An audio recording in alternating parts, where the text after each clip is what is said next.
order and just order online. It's pretty simple to do. And the thing is, it needs to be intuitive, quick, and easy, or consumers won't use it. So for us, we're constantly looking at ways to make it short, that experience short, to the point, easy to use, and so customers are willing to use it. And that's a good point you made, Scott, about, smaller concepts are looking to leverage applications that are already out there because they know that for them to do it is just very challenging. And as they do that, they're a lot more flexible to morph or to change so that the application can be used, even though it may not be perfect, it may not be exactly what they need. The idea of having to enter the order twice doesn't sit well with a lot of folks. But you know what? It has so many other benefits that's already been done by someone else. And because you're small, you're so much flexible to be able to do it and get on with it. Yeah. So, Scott, I want to get into here. I want to explore a little bit the operational impact, because you kind of touched on it a little bit with the make line and that sort of thing. But before we get into how you're dealing with online orders and that sort of thing when they come in, kind of walk us through, the traditional customer experience, the traditional guest experience at an Uncle Matteo's. Now, you're a fast casual premium pizza brand. Talk a little bit about how it kind of works when a guest walks through your doors. Well, first of all, it's a French kitchen, inline kitchen. So what that does is gives us a lot of labor efficiency.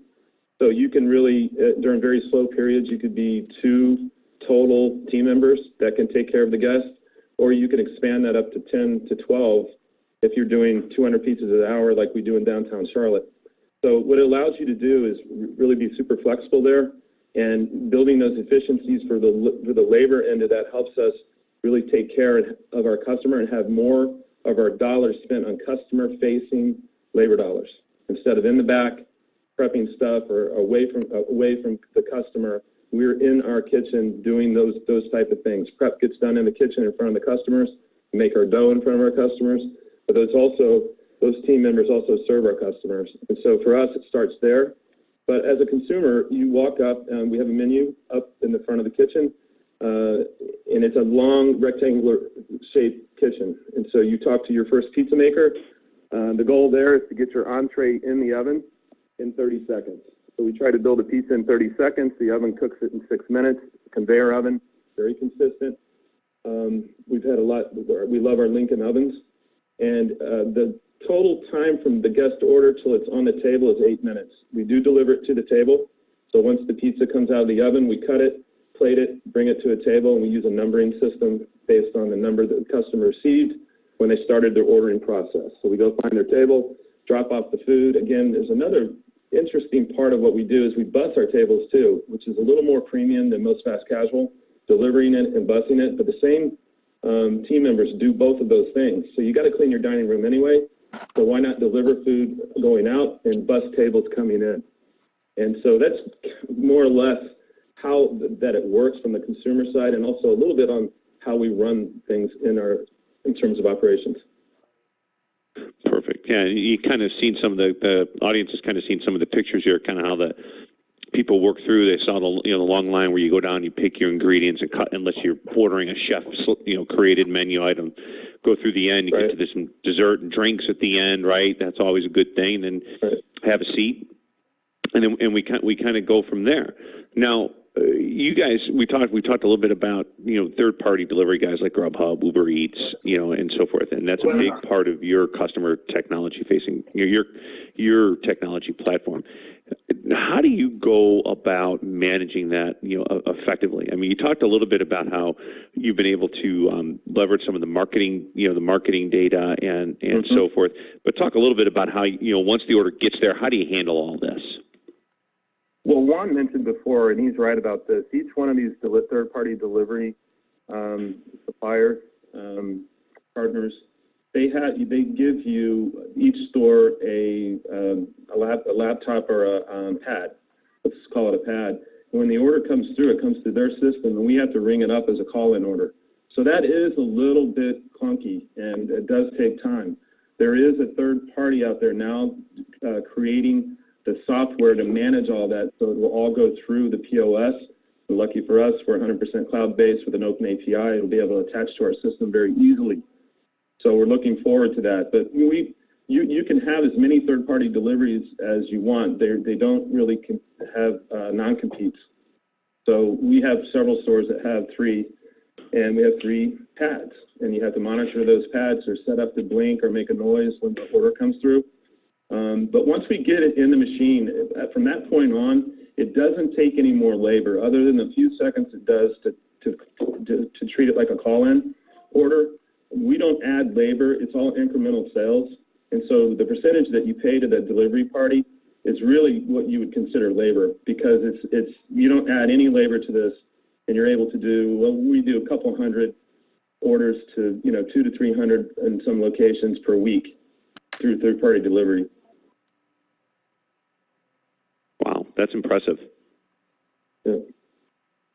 That is impressive. Juan? Yeah, it's definitely a nice way to drive your business. And I go back to what we said earlier is you just provide them a convenience factor, and you press a button and you get your food. People they love that convenience aspect. I have a tendency to think that we're just lazy human beings, rather get served all the time. But the reality is, it's just the technology is allowing it. So you really end up doing something else. That's what happens. You fill your time somewhere else. But it's just it's a great evolution especially for restaurant industry, especially with the millennial crowd. That age group loves this kind of stuff. So. Yeah. No, absolutely. And again, go ahead, Scott. I'm sorry, Joe. One more point I want to really drive home is that the better, we've had a lot of great luck with Uber Eats, DoorDash, and Grubhub. Those are the 3 main ones that we've been dealing with. But I would tell you, they're very interested in making sure the experience is a good one. There's many different ways you can get feedback, too, from consumers, so you can monitor that. As a matter of fact, I think the NRA show last year, the Technomic Deck, they spent a lot of time on third party. And one of the interesting statistics was 96% of third-party delivery users will use it as much or more in the following year. 96%. Crazy number. That is a crazy number. And the reality is that from everybody that I've seen, the moment you get online, there's a ramp-up time, right? And that's normal. But I have not heard of any concept say that I did online ordering, especially integrated online ordering, and it wasn't good for my business. Everybody says it's driving sales. They deal with the inefficiencies of the in-between if you have a delivery service. But at the end of the day, top line rules, right? And if you manage it right, you can actually, you're going to need more sales. You may need more production people, but you're not going to need more service people per se to take orders and cash. So you could conceivably save labor for the new dollar that you picked up and have more profitability on the bottom line, which enables you to pay it back to whatever service provider. So it's an interesting dynamic, but it all starts with online ordering drives sales. I've not yet heard a customer say, no, don't do it because I just cannibalize all my sales. And even if it does, by the way, you could probably save labor, and that's not a terrible thing to do, especially as the wages continue to go up and away. That's a great point, Juan. Now, I want to come back to a question that I meant to ask earlier. As a food service consultant, right? As a food service consultant and an industrial engineer, you get to work with a lot of different operations. And I guess the question that I have is, how can food service operations determine if their infrastructure can withstand, the addition of various forms of customer-facing technology? Because we don't want to erode the experience of the in-store customer, right? So how can we tell if we don't want to erode, we want to make sure the existing customer is happy while we add or serve new customers. So tell me, Juan, how can they tell? But part of it is use some analytics. In other words, you know where you are today, and you think about what it could be as you're rolling technology, and you start thinking about all the you need to have, right? Whether it's on order taking or in production or in other areas.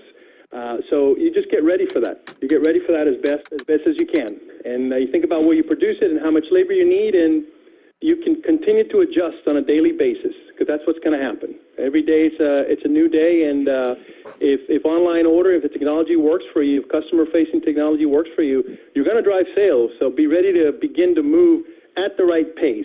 Right? My prior Starbucks example would suggest they weren't moving at the right pace. That's because they got so much demand, but you got to keep your eyes on it. and adjust accordingly. Yeah, for sure. Juan, those are great points. Really good points. And, you know, I was just going to illustrate an example of not anticipating and the impact on your operation or the customer experience, to be more specific. And I'm going to use Starbucks as well. I'm a big fan. I can tell you, though, since they've ramped up all of their drive-through and online ordering, the customer experience walk-up is not the same as it used to be. And I'll give you a prime example of that. I'd go in and say, good morning. There's no line, and there's, you know, several Starbucks team members running around with headsets on, and the person looks right at me. I say, good morning. They don't say good morning back because they're speaking to a car that's in the queue at the drive-through. And so they miss an opportunity to say good morning or to greet a guest. And I'm not sure that they've thought through all of this as they become much more, their volume is switched to drive-through and online ordering and less the customer walk-up. And at least the experience tells me that. Well, and I think what you guys you're coming back to is having a vision. You know, it's two things. Number one, having a vision, understanding your customer. I think, Scott, you've made that abundantly clear in terms of how the customer wants to use you. That's number one. Number two, understand what type of an experience you would like to provide for your customer and what they would like, you know, from you. And then number three, making sure that you kind of marry the infrastructure to it. Right? Make sure that you can handle the additional volume, that the staff can handle it. Because what I'm noticing when I go into some places that are offering mobile ordering is that the staff is a little bit stretched. You know, they're a little stressed by having to deal with all the people standing in front of them and the cars at the window and the mobile orders coming to get, you know, and that sort of thing. And I think a part of some of these brands' play is that they know you, you know, because you're coming, Starbucks, for example, if you're coming in and out of there every day, which so many people do when it comes to our coffee, we're very much creatures of habit, you know, that people know you, they recognize you, you know, that you've kind of been through there. And I think that was, you know, I think it's a really important thing, understanding how to map this technology to make sure that it works within the experience you want to create, that it doesn't fundamentally change the experience. I think is a key thing. Is that a fair assessment? Definitely. You need to get ready for it, right? You know something's going to happen. You need to get ready for it, but you also need to realize that you're going to be wrong. How far? You never know, but you're going to be wrong.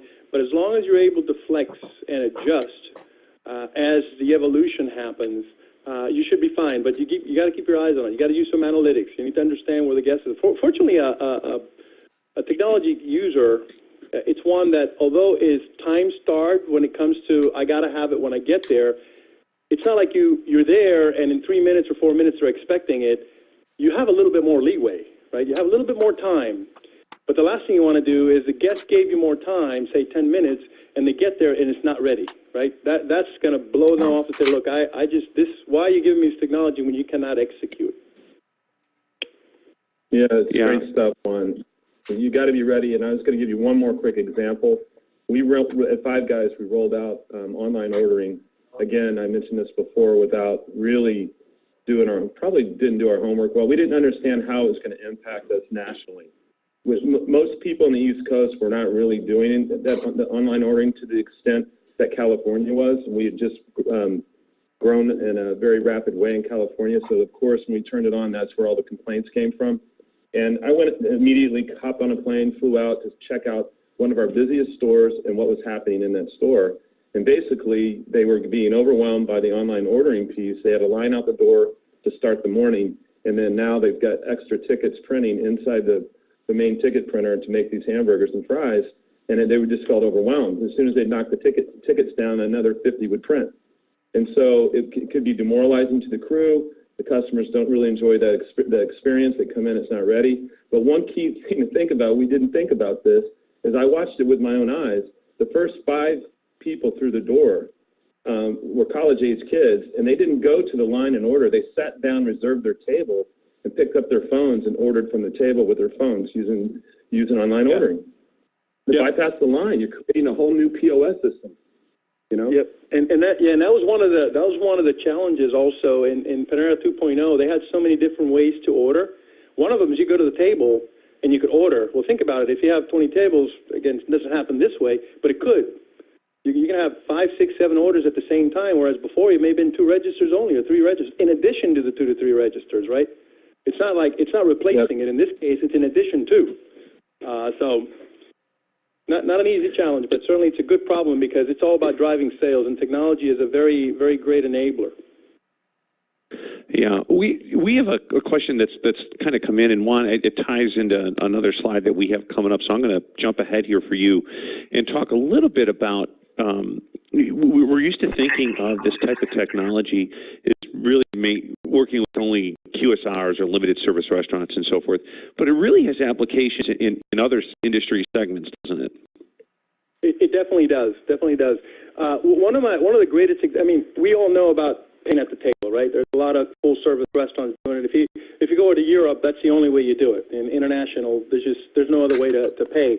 But we work with a concept of the West Coast, a full-service concept. It's, I guess, polished casual is what they would be, where they apply the technology in a very innovative way. What happens is you're home, right, or in your car, it doesn't matter, and you can actually log in, and you plug in your order. So let's say you want a steak and a shrimp and a salad, whatever it may be. You load it up. When you get there, when they sit you, they fire it to the kitchen, right? So think about it. They fired my order to the kitchen. I did 2 things. One of them is on the customer's favor, and the other one is on my as a owner favor. In other words, my customer is going to get an order that much quicker. You know, that's the type of customer that wants speed, even in full service. But they're also going to probably leave earlier, right? It's going to give me 10 to 15 more minutes of table time. And that's a good thing. That's definitely a good thing because in my peak hours, it enables me to turn the table over and give it to someone else. So, you know, as you think about what's going on, there's so many positives. Drinks, right? For example, you know, it can enhance drinks. You're paging through. You're seeing what you need. What top of the table turn. If you want to add a dessert, and if you want to pay at the end, right? One of the last things, right? You're in a restaurant, full service restaurant, and you want to leave, and you can't find the server and you want to pay, you want to leave. Well, you know what? If you have technology, it's very easy. It's at your pace. It's at your convenience. It goes back to giving guests different ways to use your brand from a functional perspective that's more convenient for them, right? Just so happens that application of technology is convenient for you also because it makes you more efficient if it's applied right and you have the infrastructure and the right technological application. Yeah, and you're talking about creating an experience. I mean, I think that's, you know, we're as much people like to call it a service economy. It's as much of an experience economy as well. So you're creating some things that are a little bit more memorable. They're getting more interactive, which is what I think, you know, many consumers want today. And I think that's a huge thing. And Scott, that kind of connects me into the next thing that I kind of wanted to reference. When we were talking, you know, preparing for this, you saw a couple of different opportunities, you know, in terms of technology for your stores in the area of digital menu boards and Wi-Fi and so forth. Can you talk a little bit about that right now? Yeah, sure. Well, we are moving to digital menu boards, and this kind of breaks away from what was, you know, the online ordering, different ways to order. But we're partnered with Coca-Cola, and they've done some research around pairing their freestyle drink combinations with certain food types. And so we'll be able to message through our digital menu boards and suggest pizzas with certain kinds of drinks from the freestyle machine, which I think is pretty exciting. Just to get people, you know, maybe to order, hey, that looks great. I'll try that certain drink with this pizza. Sounds great. I'll order that. Just for speed of service and agility and the ability to get a customer some little excitement around the ordering process. So we're very excited about the digital boards. But there's some technology that's coming that's out there, but it's starting to ramp up, and I'm sure Juan knows about this, but I call them landing pages, and I may not have the right terminology, but what it is Wi-Fi management. And what they do, they're very dynamic. So when you come into the consumer, you come into Uncle Patio's, you can look for the Wi-Fi, you go to the Wi-Fi page. Well, it's a very interactive page. You can order from there, join our loyalty program from there. You can play games. You can do all kinds of different interactive things in a meaningful way. And it's another way for our customers to engage and also really they can order and pay and have food delivered to their table. So we're moving in that direction as well. So we don't necessarily have to have a kiosk or a pad at the table. You could do it from your smartphone or a laptop. And that's pretty amazing stuff. But let's talk a little bit more about the in-store experience, because you're going to have folks that are going to want to go up to the counter and they're going to want to pick what they have, and kind of go through the experience. They want the interaction with your staff. And then you're going to have others who are ordering online, and they're going to want to do things, I think, a little bit differently. So I guess that the question I have for you both, and Juan, I'll start with you, is how do you make sure that, we talked a lot about ensuring that the online guest has a good experience, or online customer has a good experience. How do we make sure that the traditional in-store guest, that someone that wants to order at the register and remain in the restaurant to eat their meal, how do we make sure that their experience does not get compromised? Well, making sure, first of all, that to realize that at first you're going to have more of the prior customer than the latter, right? Technology is evolving. Over time, it may be the only way to order. I don't know, right? But initially, your core is still your core, and you do not want to sacrifice your core any way, shape, form at all, because it's critical, right? So if you don't, you have some sales that you can lose. So you want to think about their journey, right? In other words, think about your customer journey, the one that comes in, just like you need to think about the journey of the customers coming in that ordered online, and they both have to coexist. The last thing you want to do is get an online customer, a one that ordered for you and they're coming to pick up, to have to stand on the same line, or to get confused about their wayfinding. I get in, where do I go, right? It has to be easy, it has to be intuitive, and at the end of the day, the two have to coexist with each other, realizing that what you're trying to do here is get more sales. You're not trying to trade sales, and you're not trying to impact one versus the other. It's almost like if you think about drive-through, and you may have a product that you want to offer. Again, this has to do with technology. I'm just using this example. Let's say you want a product that you can offer that for the inside guest is fine, but for the drive-through guest, it may be a speed of service inhibitor. So consider how you could redesign it in a way that will not impact your drive-through window, your drive-through throughput. So it's a balance, right? And just watch the customer journey, watch how they're using it. I'll go back to a prior slide. The prior slide you had here, Joe. Conversation is, how does the order get in? How does it get produced? How does it make it out? Right, and keep it simple. All right, and Scott, when we talked about this part of it, you said it was really all about making sure that you're prepared. Anything you want to add to that? Yeah, and I think Juan alluded to it earlier, and that is, first of all, you really got to understand how your customer is using you currently, and you don't want to disrupt that. It's very important that you keep your core, and all these different ways to order or services that you're rendering have to be add-on. You don't want to trade. It's not the best in my mind, strategy to trade. So we want to understand that, and one of the best ways you can do that as an owner-operator or as a consultant even is go in and watch what's happening to the customers. And if you've got experience in this, and I do, Juan does, it's pretty easy to see once the customer's not happy with what's going on, they become unengaged. They're standing in line, looking up at the ceiling, or looking around the restaurant. They're not interested in, at that point, in, for instance, ordering at Uncle Mattio's and having a custom-made pizza may not be what they wanted. They may want to just tell pizza maker what they want and then sit down and wait for it to appear at the table. Not everybody wants to watch everything being made and have to stand in that line. I think another example of that would be Chipotle or one of these other assembly line type fast casuals where you really can't move any quicker than the guy next to you, and the person behind you is on the phone being distraction, and all of a sudden you were in a restaurant, now you're in a line at Disney World waiting to get on a ride, and you get that kind of feeling.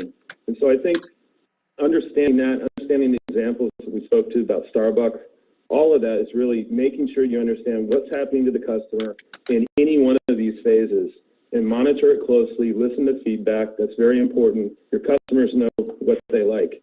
So might as well ask them what they like and get that feedback and cherish that feedback because it will help you in your preparedness. So be prepared, be ready in the morning. Nothing more important in a restaurant being ready 30 minutes before they're supposed to open with every single thing that they're going to need to run that shift. Because now everything can be focused on the customer, no matter what the situation might be, even if it got a little rough, you've got everybody focused on the customers. And Scott's point, if you follow your guests, we've all heard the saying, deer, the deer in the headlights, right? As you see them, they stand and they say, okay, where do I go? What do I do? Right? That's really not a good experience. So make it easy for them. The restaurants are simply complex, right? And that's an oxymoron. It's a simple system, but it's all about execution, and execution is what makes it complex. So just be mindful of that, and especially as your guests are evolving from the typical user to more customer-facing technology user, online ordering user, even kiosk users, right? We haven't talked about kiosks, but that is one way to get folks to use technology. I'm walking in, I see a line of 6 or 7, I had a kiosk as an option. I may just go there and say, okay, I'm going to order it, and guess what? I just did you a favor. I saved your labor, and I got my order to the back, and I did myself a favor too. Hopefully, if your infrastructure is right and you can deliver, I did myself a favor too, because I'm going to get my food earlier. Yeah, I think there's 2 key things that I heard here. Then we're going to start taking some questions from the audience. Number one is understand the customer flow and make sure that you're prepared to deal with it. Have signage, for example, like you're seeing that you can see on the screen right now, signage that directs you if you're coming in. You place an order online, you're coming in knowing where to go, or even in the case, Scott, of some of your restaurants, I think you provide parking for online order pickup. And that's something. Make it intuitive, make it comfortable for someone to go through. You really want them to enjoy the food and to really enjoy the experience. Early, and the second thing is make sure that you're prepared. We have a bakery here in the neighborhood today, and today is Pushki Day here in Chicago. It's a big Polish tradition in Chicago. It's a great, Polish heritage, and they sell these donuts that are filled with fruit and with chocolate and different things, and it's a big thing on to do it the day before Ash Wednesday. And this bakery in the neighborhood was really pushing online ordering, and I go there regularly, and I ordered all my stuff in advance, and I was supposed to get in the express line because normally the regular ticket line takes a really long time on a day like this. Well, they got so many people to order online today that the wait in the advance express line wait was over 40 minutes to get your order. And they come in, take a number in traditional style was 12 minutes or less. And it just shows me that they weren't ready. They weren't prepared to deal with the crush that they were looking to get. So it really comes back to Scott's message, of just make sure that you really need to be prepared and make sure your infrastructure is allocated correctly or positioned correctly to deal with the onslaught. So with that, good stuff. And one quick thing I just want to throw in there, Joe, is that you can have really great food and have a really good concept, and you will be successful, and but your sales may not really ever get to where you want them to be or reach their potential if it's not a good experience from start to finish. It affects frequency. So I'll go to my favorite pizza place, even though they take an hour and a half to do it, but I'm only going to go once a month. That's not a place I'm going to go every week because it just takes too long. So understanding that, and also your experience that you just experienced, I mean, who's going to do online ordering there anymore? No one from that particular day, for sure. Exactly. I went across the street to get coffee on my way out, and they were talking, wow, how long was that? Which was interesting. Right. All right, so if you're listening out there, we have about, we have a few minutes here for questions, and a few things are starting to come in here. So I want, here's a simple one. Scott, can you repeat the name of the system that you had mentioned before that you guys have, the cloud-based system you're using? Yes. Yeah, Brink, B-R-I-N-K, like drink with a B, Brink is the name of that system. Retail Data Systems is one of the third parties that handle them. So Retail Data Systems all over the United States are probably a good contact. They're also related to Redbook Connect. So all of the Redbook Connect software attaches to Brink, and like hot schedules and things like that. Some of the folks on the call probably know what I'm talking about. But it's a good system. It's worth vetting for sure. And Scott, does Uncle Matteo's give the Uber driver insulated bags to keep pizza hot? And if so, do you get those bags back? They provide them, actually, and it depends on what delivery service you use. They have hot boxes, and they can hold a certain amount of pizza. There is a limit to how many they can hold, and we haven't run into a problem where the order exceeded their capacity to keep it warm. Okay. Good question. It's a really good question. So, when your employees, when I'm at I'm working the line at Uncle Mattio's store, and an order comes in from a third party, how does that work?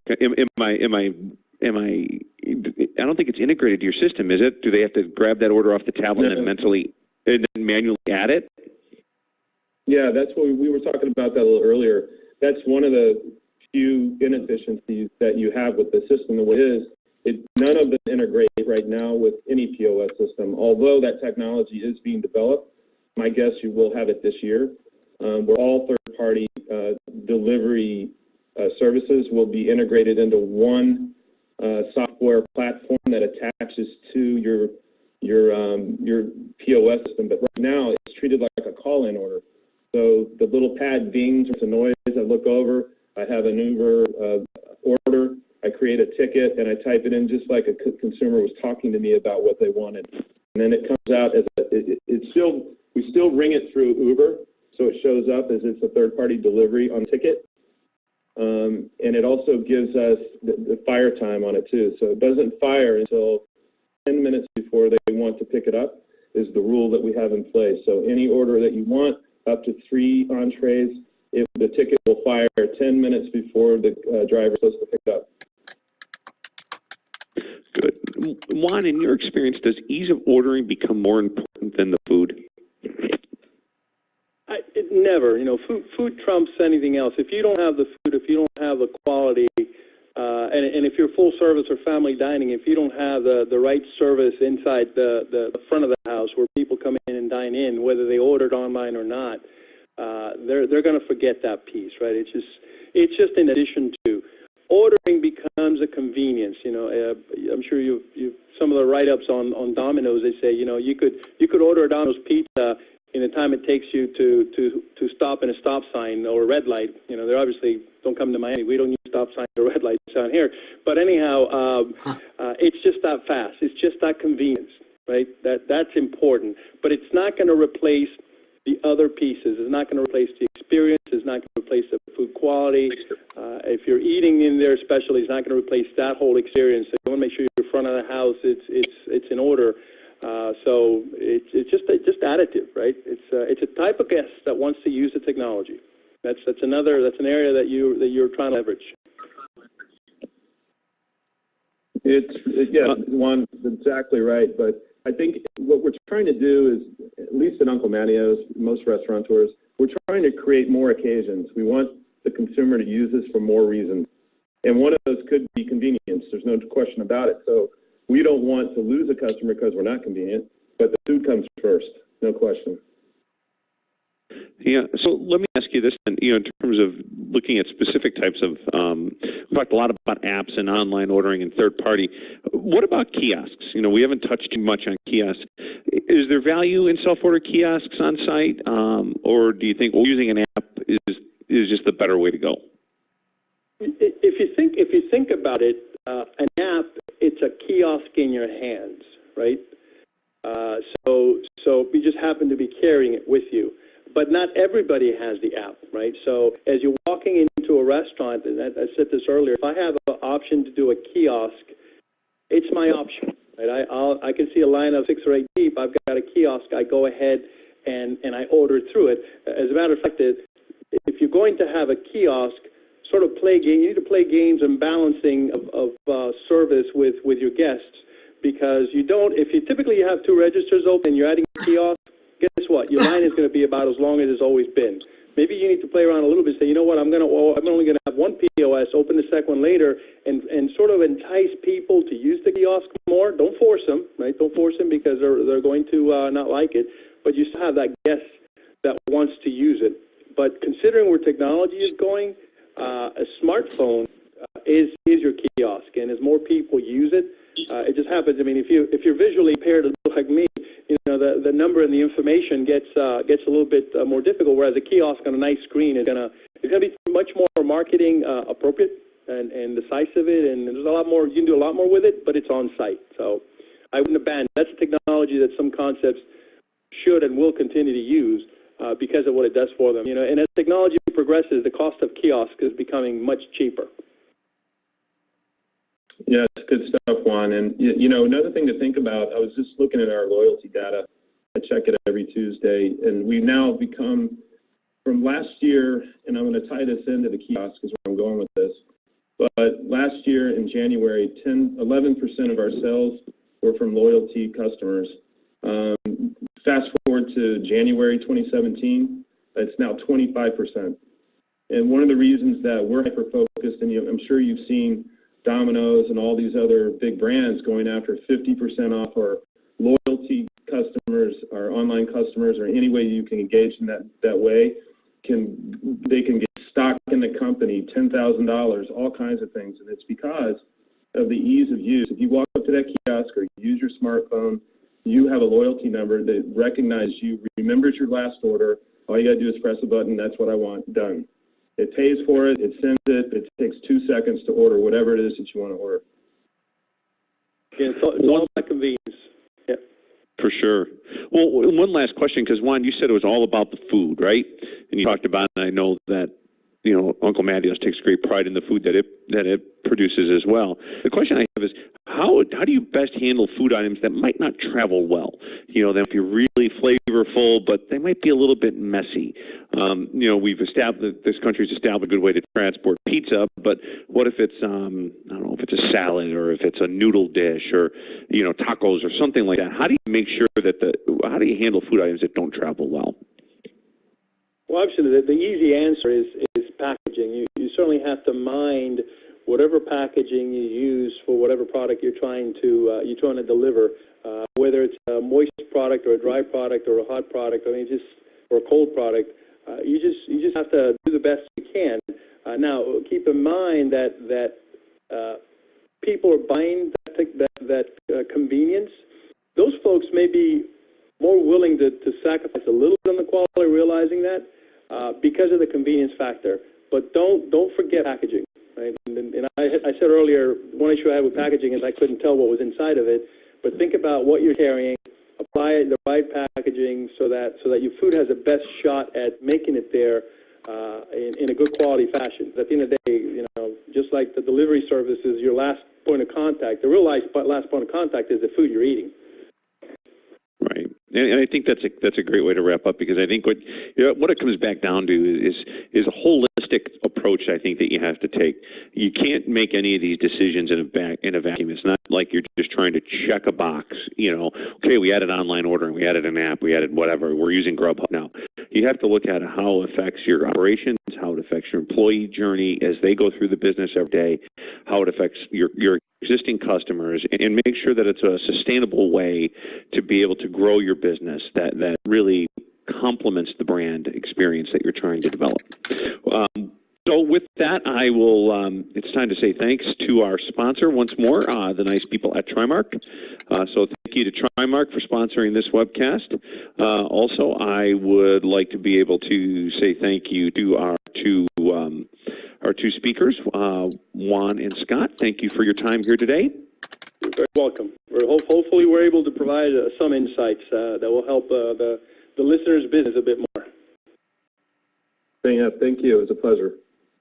Yeah, what a great, an awesome give and take here. And yeah, I want to thank the people who out there who are listening, and just let you know we're listening too. Please feel free to send your ideas for future webcasts to me. You see my email address, and please feel free to follow me on Twitter. If you're members of FCSI and other groups where you're eligible for CEUs, a quiz will be emailed to you at some point. You can take